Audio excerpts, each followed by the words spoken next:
YouTube. Check it out, man. Um, hope y'all having a blessed day.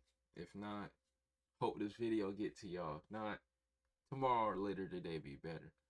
But routine ain't gonna hold y'all up no longer. Aspiring model got killed by Samoans, and later on, they got her brother. This might be a crazy one. It looks to be a crazy one. Welcome to Hood War Stories. In this episode, I'll be discussing the life of Sasha Mata. Sasha Tatiana Mata was born on July 1st of 1981, the youngest daughter of the family. Their father died shortly after she was born, leaving their mother to raise her and her siblings by herself.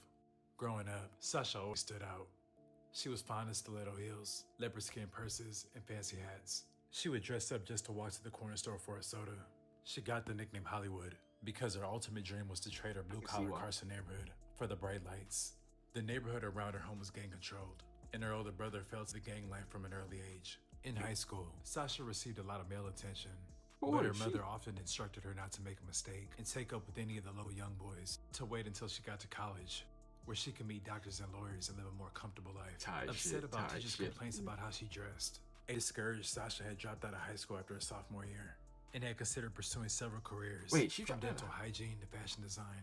She appeared on a car-oriented magazine and visited several local modeling agencies. During this time, Sasha was going out a lot, enjoying her teen years with her friends. Her mother would tell her to be careful where she went and who she went with, because bad company could put her in danger. In the early hours of November 13th, 1999, her mother's fears became a violent reality. Sasha had left her job at a sporting goods store at the Del Amo Mall and had gone out partying with her sisters and friends in Torrance. As the group returned to park in front of Sasha's home, with the car engine still running, a different car then approaches. The occupant of this vehicle, who was described as a heavy-set Samoan male, sticks his arm out the window holding a gun and begins firing away. The vehicle that Sasha was in was riddled with bullets. 2 girls were shot, and Sasha was struck in the chest and sat dying in the driver's seat, while her mother tried to revive her, pleading with her to keep breathing. Sasha would be dead at the age of 18. Damn. The only male in the car with them was a gang member from a different part of the city. Man. He left the scene unscathed. After Sasha's murder, her mother got caught up, man. Hanging with the wrong people. Wrong place, wrong time for Sasha, bro. Wrong freaking place, wrong freaking time. asked police to organize a meeting with local gangs to hammer out a truce, saying she didn't want any retaliation. It was too late for that. Sasha's brother was from Nightcrawlers 13, and she also had family ties to Carson 13 and CST. Her death further ignited an ongoing war between them and the local Samoan Piru gangs in that section of the city. Sasha's killer was never brought to justice. She is remembered as being down to earth, generous, kind, and being that it girl that everyone wanted to be around. As the years went by, her memory is still being honored by her family. Her older brother Richard, also known as Creeper from Nightcrawlers, had seemed to turn his life around. He had a beautiful family and was doing pretty well for himself. He was living in Arizona, but had recently moved back to Carson, and it seemed he had left his gang past behind.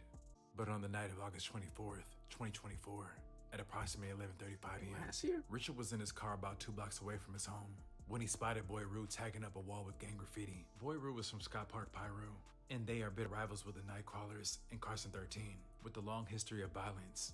The dividing line between these gangs is Main Street, so this strip is a major point of conflict. Without thinking twice, Richard produced a gun and began firing at Boy Rue. Bro, you just turned your life around. Why you getting back in the streets? Rue was shot and he dropped dead on the sidewalk. Raymond, who was with Boy Rue at the time, returned fire and hit Richard with a dome shot. Richard lost control, with his vehicle rolling across Main Street hitting a parked car that was on 234th Street. He died moments later at 45 years old, and Boy Rue lay dead on the other side of the street at just 18 years old. In the hours that followed, family members of both victims rushed to the scene in disbelief, and community members were asking what the hell happened. 2 men shot to death on either side of the road that I am standing on. Their bodies still lying there, covered by authorities as they investigate what exactly happened here. Well, in the past hour, we went to both sides. And what is happening here on each side of those scenes is dozens of family members and friends who have gathered here. We spoke to them both. We tried to gather as much as we could about those 2 victims who are still lying in the street at this moment as authorities work to investigate. All right, now we want to show you some of the video that we gathered while we were visiting both of those crime scenes in the past hour.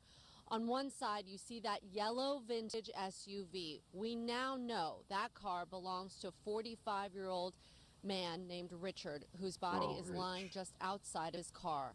Both declared dead here at the scene.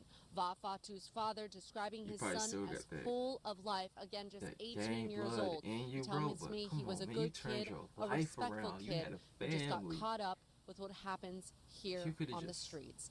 Boy Rue had a lot of family ties to the neighborhood, but he hadn't been living there. He was residing in Gardena at the time. His homecoming was held properly, with his family and hood showing out to pay their respects. Good. Meanwhile, the Mata family is still healing from not only losing one, but two siblings to gun violence.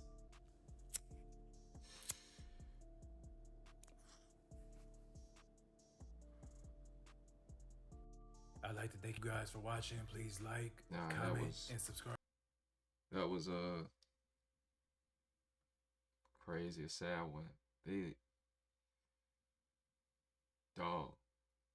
But it wasn't the same. Was it the same game? I don't think it was the same game, but one got caught up hanging with the wrong people and the other one just couldn't leave the lifestyle. They got that blood in them, man.